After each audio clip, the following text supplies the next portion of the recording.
అందరికీ నమస్కారం అన్న. యాదాద్రి భువనగిరి జిల్లా అడ్డగూడూరు మండలం ధర్మారంలో నిన్న కప్పల వెంకన్న గారి ఎద్దు కాడెద్దు పొలం కాడ ట్రాన్స్ఫారంకి టచ్ అయ్యి చచ్చిపోయిందన్న కరెంట్ షాక్ కొట్టి. నేను ముందు నుంచి చెప్తూనే ఉన్నాను రైతులందరికీ జర జాగ్రత్తగా ఉండరు అన్న, ట్రాన్స్ఫార్మర్ల కాడ కానీ స్టార్టర్ల కాడ కానీ ఎర్తుల కాడ కానీ అని చెప్తున్నా. నిజానికి మన ప్రమేయంతో సృష్టించిన ఈ కరెంట్లకు ఈ నోరులేని జీవాలను మనం బలి చేయొద్దు. కరెంటు డిపార్ట్మెంట్ అన్నలు కానీ రైతులు కానీ జర చాలా జాగ్రత్తగా ఉండాలి. ట్రాన్స్ఫార్మర్లు కిందికి ఉంటే ఆ వైర్లు కిందికి ఉంటే జర జాగ్రత్తగా నిర్లక్ష్యం వహించకుండా కొంచెం జాగ్రత్తగా ఉండరు అన్న. వాటికి తెలియదు కదా నిజానికి పోయి ఇట్లా టచ్ అవుతుంటాయి ఎడ్లు కానీ. మనగిన కొంచెం రైతన్నలగిన జాగ్రత్తగా ఉండరు. మన రీసెంట్గా మనం చూసినాం తెలంగాణలో ఎక్కడో 10 ఎడ్లో 5 ఎడ్లో ఎన్నో చనిపోయినాయి కరెంట్ షాక్ వైర్ కిందికి ఉండి టచ్ అయ్యి. జర కరెంటు డిపార్ట్మెంట్ అన్నలు అందరూ జర అట్లా ఉండకుండా చూడురన్న.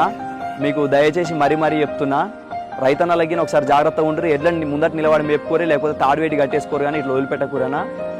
ఈ వీడియో రైతన్నలందరికీ షేర్ చేయండి.